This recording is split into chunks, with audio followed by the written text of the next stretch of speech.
This is quick 5 tips for vermicomposting. Vermicomposting is not regular composting. It is with the help of earthworms, and these need a proper environment.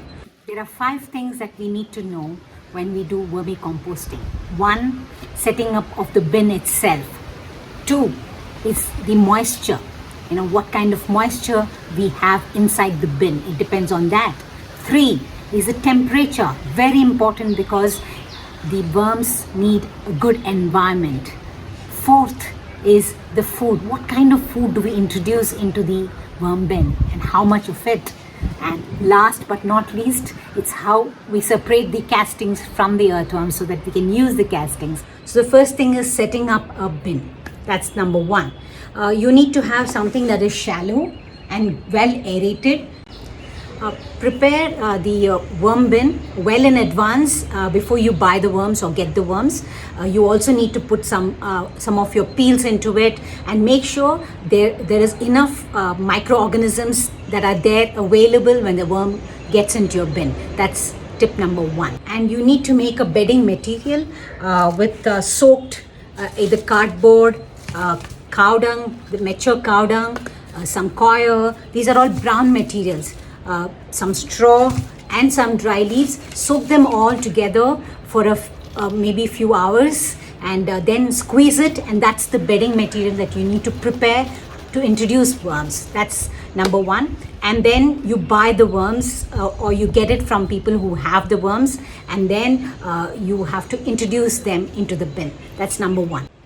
Second step, that you need to maintain the moisture of the bin, because moisture is extremely important, because earthworms breathe through their skin, and if there is excess moisture then they will drown, and if it's very dry then they will not be able to breathe.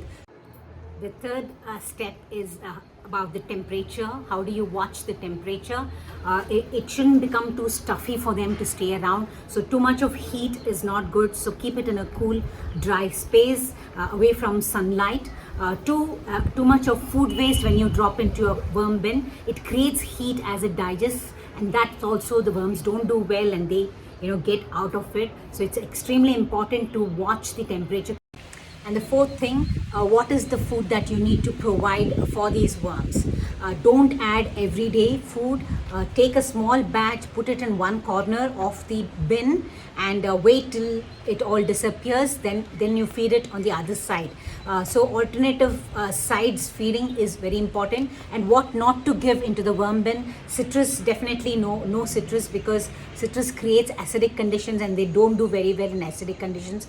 Avoid meat, non-veg food, or excessively cooked food which is too dense, and also smelly food like garlic and also onions. So you have to avoid them so that you let your worms like the space and create that environment.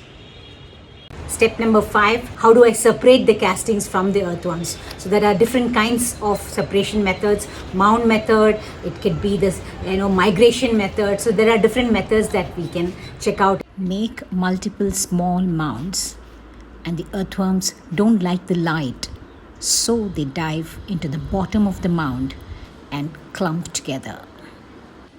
When you lift it, you will find all the earthworms at the bottom, and you can take the top off and separate the earthworms from the castings. The earthworms can be put back for another round of composting. Vermicompost is the most amazing thing that you can add to your garden soil around the plants.